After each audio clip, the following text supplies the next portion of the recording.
Woodland 13 Martires na Cavite. Yan, halos tapos na yung ating tiles na mga poste. Ang hinihintay ko na lang yung tiles dito sa wall. Out of stock yung amin na binibili yan. Nag-grout na lang din. Bilihan na natin ng grout para mag-grout na rin to. Hindi na ito, nakabit na yung PVC nya. Okay na, kompleto na natin. Yung bolt lang naman ang kulang niya. Ito naman yung tiles din na black. Ito, nagpalagay na pahabol ng ilaw si client para sa black na. Dahil yung kakabit ng black inlet dito, may ilaw. So, okay na natin. Ito na lang pala. Praso ito meron na. So, maganda na siya pag naka 45 siya. Ito na lang nalagyan. Ayan mga boss, at Amaya Skip Calamba Laguna project natin to. Yung binubuo na rin yung canopy dito. Yung canopy na lang binubuo na maganda. Yung electrical natin, yan yung ating electrical natin. Okay. Tapos airbend na rin tayo.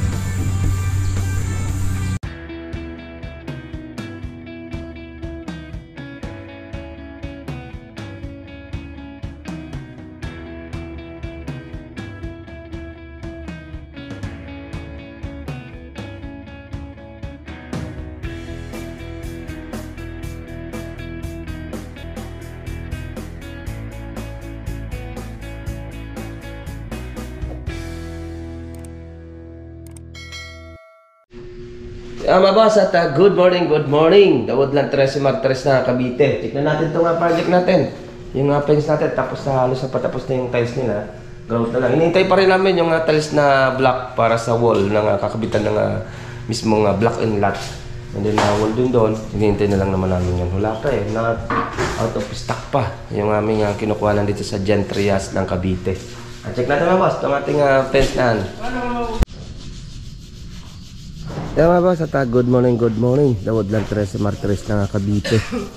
Yan, halos tapos na yung ating tiles na mga poste. Ang hinihintay ko na lang yung tiles dito sa wall. Out of stock yung amin na binibili yan. Nag-grout na lang din. Bilihan na natin ng grout para mag-grout na rin to. Hindi na ito, nakabit na yung PVC nya. Okay na, kompleto na natin. Yung bolt lang naman ang kulang niya. Ito naman yung tiles din na black. Ito, nagpalagay na pahabol ng ilaw si client para sa black na. Dahil yung kakabit ng black inlet dito, may ilaw. Ayan. So, okay na natin. Ito na lang pala. Praso ito meron na. So, maganda na siya pag naka 45 siya. Ito na lang nalagyan.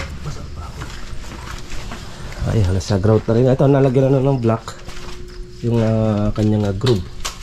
Yan, ba-black na lang daw yung moldora na yan. Ayun, black na rin siya. Ayan, sa gilid. Yan ang hihintay natin dito. Ayan. Tapos dito sa ground floor, sa grout na lang naman to. Sa huli na natin to i-grout pag pa-turn over na natin yung unit. Nandiyan na rin naman yung pintura para sa ating main door. Ayan, automotive white lang naman. Okay, matinis na.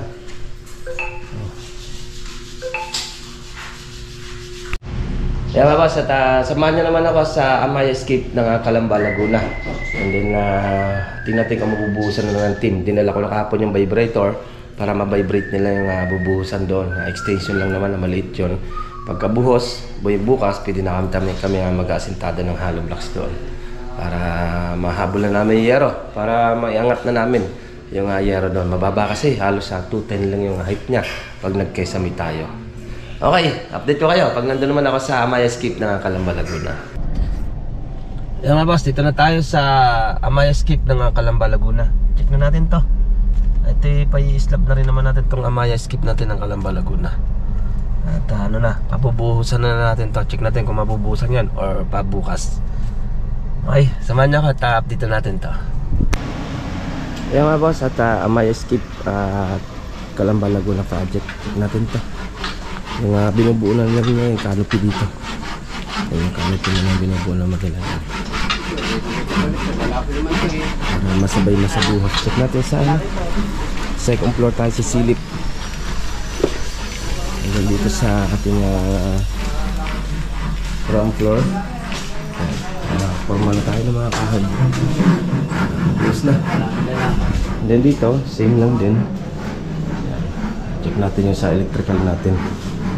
Tambak sila ng materialis ngayon. Check natin dito. Second floor. Ay, yan. Dito na tayo maglilinya ng kuryente niyan. Bababa natin dito sa ano, breaker. Yung breaker niya nandyan.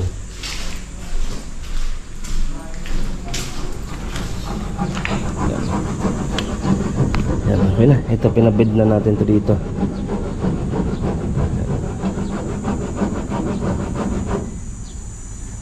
Okay na siya.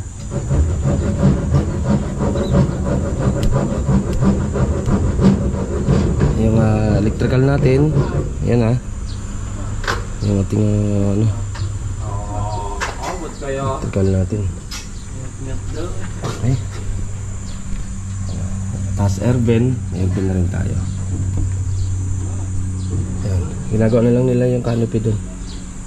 Para isang buhusan lang. Ito yung toilet nito. Makakabit natin yung toilet niya. Okay. Yan kakasya ng ating kunti pasilip, Amaya-Skip ng Calamba Laguna project natin. May bukas pala sila makakapagbuhos. Kaya nang bubuuin na yung canopy. Kasabay na sa buhos yung canopy. Forma na. Para yung canopy na yan, hindi nababasa yung kanyang ano.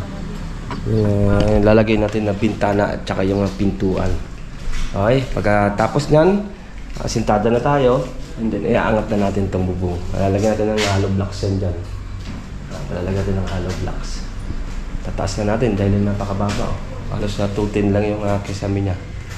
Okay, abay bukas na ulit mga boss yung ating update na project. Siguro update natin yung Tanawan Park Place, Lima Brosa Phase 2. Parehas yun na Linea din. Hanggang dito lang, ingat-ingat tayo mga boss. Ito pong J. Uragon Vlog, napakaganda po ng channel na ito, no? Tungkol po ito sa construction. Actual construction po ang channel na ito, no? Pag pinanood nyo po ito, panalo po kayo sa channel na ito. Napakaganda po ng mga video niya. Lalo na pong magaganda, no, yung mga iba't ibang design niya. Kakaiba po yung mga iba't ibang design niya sa mga kisame. Subukan nyo po panoorin J. Uragon Vlog na ito.